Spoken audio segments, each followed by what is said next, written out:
What is going on, everybody? WeedleTwineedle here, and we are back again with another Sun and Moon Wi-Fi battle, and this one's going to be against Kevin, a person I battle off my Discord server. So if you guys are interested in the Sun and Moon battle and trade community chat room, a place to hang out and find battles and such, feel free to check out my Discord server. A link will be in the description, and Discord's a free program. You don't have to pay any money to use it, and it's pretty much a superior version of Skype in every way. So yeah.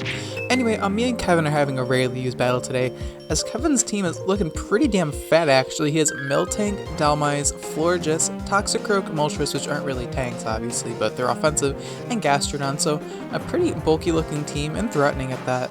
As I'm using a pretty fun team, I'm using Sandslash, Mismagius, Tropius, Quillfish, Delcatty, and Gardevoir. So this Delcatty set is arguably worse than a Varlas set.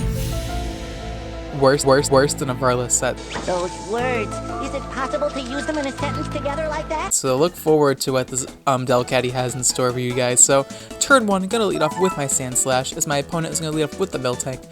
Now this battle is very long. If I recall, it was like 36 turns long, so I sped this battle up more than normal, so I do apologize if the turns appear to be going by faster than normal. So turn 1, we're going to exchange Stealth Rocks like a typical try-hard, lead, but unfortunately my opponent has Moltres, so he's going to want to get rid of those entry hazards immediately. He's going to bring in his Dhelmise on me, as I just go for the knockoff straight up, because I have no reason not to click knockoff.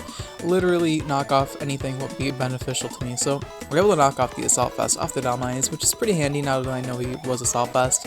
And now I'm going to bring in my Quillfish here, expecting the Power Whip or something like that, as I'm going to get the Intimidate with my max defense Quillfish. I should be able to face take Power Whip, and unfortunately my opponent does miss the Power Whip. But Power Whip's accuracy is pretty shaky, so I mean, it's unfortunate, but I can't really do much about that. It's the game that we play. So I'm going to go for the Poison Jab here, just to whittle it down a little bit, as my opponent is going to take the opportunity to go for that Rapid Spin, get rid of those Stealth Rocks, which are good for him because he does have a Moltres on his team. And the Moltres is actually a really big threat to my team because I have no Flying Resist on my team, which is just pretty unfortunate. Here my opponent is going to bring Gastrodon. Switching into a Poison Jab is like switching into Scald. So he's going to switch to the Poison Jab and get poisoned. So unfortunate for my opponent, he got poisoned, but I mean, he switched in the Poison Jab. It's 30%, so and my opponent's not getting the best trades of the RNG today, which is a little bit unlucky, but what can you really do? So, Gastrodon is a little threatening to my Quillfish, so I'm going to want to switch out of here, and I'm going to bring in my Banana Bush, my Tropius, expecting the Earth Power or something like that, as my opponent is going to go for the Earth Power. Thankfully, I'm able to pivot into that correctly, as I'm now, my bird is talking in the background, so if he does begins screaming, I'm probably gonna have to cut the narration and do it again. So I'm hoping that he doesn't do such a thing. So in comes Miltank here, and I'm gonna go for the substitute just because I figured Gastrodon wouldn't want to stay in on a Tropius, right? So I'm able to get the free substitute off, as now Miltank's actually faster than me, which is pretty sad because I'm actually max speed jolly, so considering Miltank's faster than me is actually pathetic. As now, gonna go for the Dragon Dance. I'm hoping that after +1 speed I should outspeed a freaking Miltank. Like, come on now. I don't think Miltank should outspeed a max speed Tropius, but hey. Miltank's base speed's actually relatively high. I think his base 90, so it's pretty high. I'm going to go for a Dragon Dance here, my second Dragon Dance, hoping that he does not paralyze me with Body Slam. It's 30%, so I'm kind of rolling the dice here, but thankfully, we do not get paralyzed. We're able to get the Leechy Bear. We're at +3 attack, so I'm hoping that the Harvest activates here when I hit Fly, but it doesn't, it doesn't activate the first turn, which is not a big deal, and it doesn't activate this turn either, so the Harvest just does not want to happen, even though it's really sunny outside in the battle, but I just don't want to harvest any berries today, as my Tropius is unfortunately going to get 1v1 by the Miltank. I was hoping that I can get a little more out of that setup with Tropius, but not too much I can do about that. But the Gastrodon is poisoned, so it shouldn't be too big of a deal to deal with. But I'm going to bring in my Mismagius here just because I have a feeling that this Miltank likely carries Heal Bell or something. So I'm going to go for the Taunt just to scout out his moveset, because I know he's likely going to go for Milk Drink, because he does go for Milk Drink. I still have no idea if this Miltank has Heal Bell or not. I'm just assuming that it does because I ran Heal Bell on my Miltank back in the day, so it likely does carry Heal Bell, or Florges does, so I gotta keep that in mind. And comes Moltres. My opponent makes a good play. He expects the Will-O-Wisp, so I just go for Hacks expecting to switch out, but it doesn't do much to Moltres, obviously, because Moltres just face tanks that. As now, I'm going to switch into my Rammus, my Sandslash, hoping that I can tank whatever hit he wants to go for. I'm not going to be Air Slash, or Fire Blast, I know that because I Quillfish, so switching to Air Slash is a 2-hit KO, unfortunately, on my Sandslash. I didn't really have a switch into Moltres on my team because this team was not built very well, so, like, what a surprise, that's like all of my teams, but, yeah, I'm gonna lose my Sandslash here as, I don't really have a way to reapply the Stealth Rock, so my opponent is pretty much in the clear with this Moltres. But now I'm going to bring in my dank memes here, hoping I can tank an Air Slash so I can get a Thunder Wave off on this freaking Moltres, as thankfully we're able to live with a solid 10 HP. Delcatty is able to get the Thunder Wave off on the Moltres, and we're able to deal with the Moltres at least now. We should be able to outspeed it, and we don't have to worry about Air Slash, flinching, stab, shenanigans destroying my entire team. So I'm going to decide to save my Delcatty for a reason you'll see later on in the battle. It may seem really weird to save like a useless Pokemon like Delcatty, but trust me. I'm actually going to choose to bring Mismagius here because he's paralyzed, and I do have like the most Spadef out of anything on my team, so Mismagius seems like a good play because I also have Hex. As in comes Miltank. I'm going to go for the Taunt again as my opponent's going to choose to bring in the Dhelmise here. He must not have a way to hit Mismagius because he likely carries Sap Sipper. And his Miltank because he has Gastrodon, but it could be just a guess. I mean, he does have Moltres and Dhelmise to deal with grass type, so I guess that's just a wild guess. But I mean, if he had Sap Sipper on it, it wouldn't be too surprising, as he switched it into the Atropius. So I don't know, just an idea. Anyway, in comes Florges here.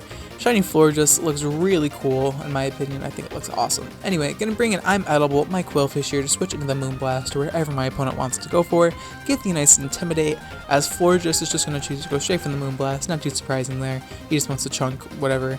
And Moonblast does do a good chunk to me. This Quillfish would be a lot lower if my opponent did connect Power Whip, which is just unfortunate.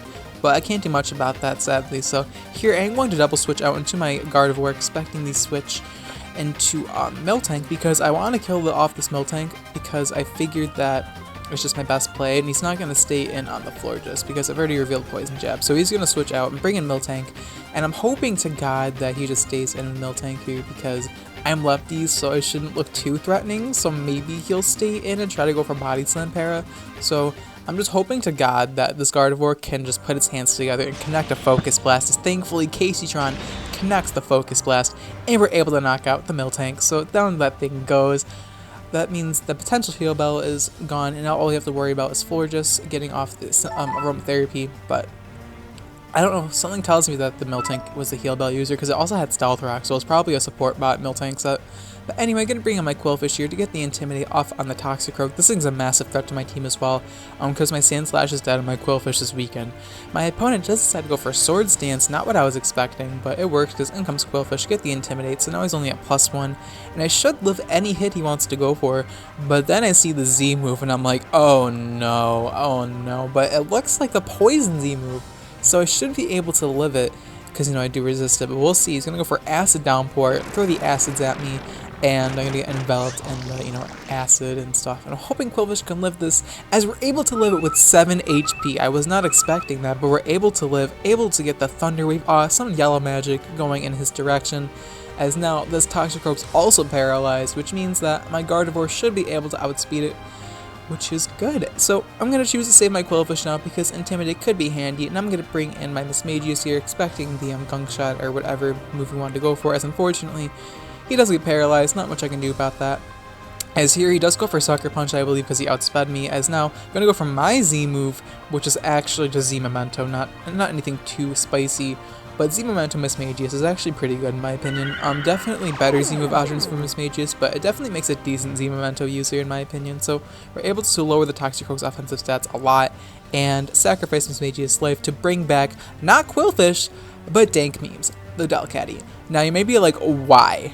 Why though? Why are you bringing back this piece of shit Delcatty? Well, you guys are about to see right now. I finally have the setup. Moltres is paralyzed, Toxicroak's paralyzed, meaning my Gardevoir can outspeed everybody. So now we're just going to go for Headbutt here just to get some chip damage off on Toxicroak. Unfortunately, the Yellow Magic is working in my favor. That's kind of why I prioritized getting the Thunder Wave off on the Toxicroak, and so I can outspeed it with my Gardevoir and not get destroyed by the Poison move. But yeah, Sucker Punch does do absolutely nothing after the Z Memento, because now he's at -1 attack, I think, which is just unfortunate for him. And he's just going to get Headbutt killed with the Delcatty, which is pretty funny. Delcatty actually getting a kill with freaking Mud Slap. Yep, I have Mud Slap on this thing. Now, you might be like, why do you have Mud Slap? But you will see in just a moment why I have Mud Slap on this Delcatty. And it is the normalized set, so all of my attacks are normal. Anyway, in comes Moltres here. Now I'm like, I'm gonna go for the Simple Beam. Now, this set is supposed to use Simple Beam with Mud Slap, Thunder Wave, and Headbutt to make your opponent want to kill themselves with hacks and stuff, but I go for the Simple Beam here, knowing I'm gonna die to whatever attack Moltres wants to go for, because now I can bring in my Gardevoir, right? And now I'm going to take Stealth Rock damage and trace the Simple.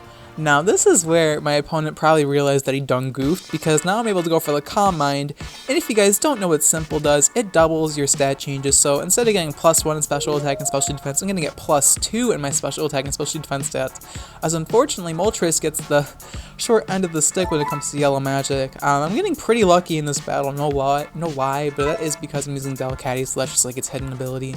It's like hidden passive on the battle that just makes you extremely lucky. So I'm able to get the second Calm Mind up, as now this Moltres doesn't have any hopes of touching me really. I'm at +4 Speed Def as Fire Blast just bounces off my body. I don't think the first paralysis on the Moltres really mattered, because I don't think it would have done much damage anyway. But now I'm able to go for the Stored Power at +4 in special attack and Speed Def, and this is just going to obliterate the rest of my opponent's team, because my opponent's team was very bulky offensive outside of Toxicroak and Moltres, so his Gardevoir was my win con from the start. But because Moltres and Gardevoir do outspeed, or no, Toxicroak do outspeed my Gardevoir, it was a pretty big threat, and I was able to paralyze them thankfully, as now able to go for the Stored Power, knock out Gastrodon, as down that thing goes, and my opponent's last mon is Florges, and this Gardevoir is just going to sweep my opponent's team.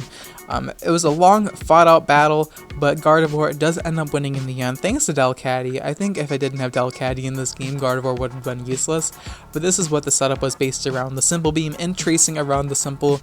I know there's way better uses of Simple, but someone wanted me to use Delcatty, and people wouldn't stop asking me to use this stupid Pokemon, so I'm using it, so now you guys can stop asking me to use Delcatty, because it's been used. But I hope you guys did enjoy that longer battle this time around. If you enjoyed the battle, I really would appreciate if you hit the like button, as it's the best way to support the channel and help it grow. So if you want to see my channel grow, definitely hit the like button, as it means the world to me. And yeah, the question of the day is going to be, what is your favorite defensive-oriented wall Pokemon to use in battling overall? It doesn't matter which tier it is. Now my favorite favorite defensive type to use overall has got to be Mandibuzz. I've been using this bitch since Gen 5, and I know how good it's been. Foul Play, Dark Buffs, and Gen 6, Aegislash being a Pokemon just made me fall in love with Mandibuzz, because Aegislash is so fucking broken, but Mandibuzz just takes a big ass dump on Aegislash. So when Aegislash was in the meta back in X, Y, and early Sun and Moon, you bet Mandibuzz was on my list to use. But thank you so much for watching, guys. I'll check you guys in my next video. Alright, peace.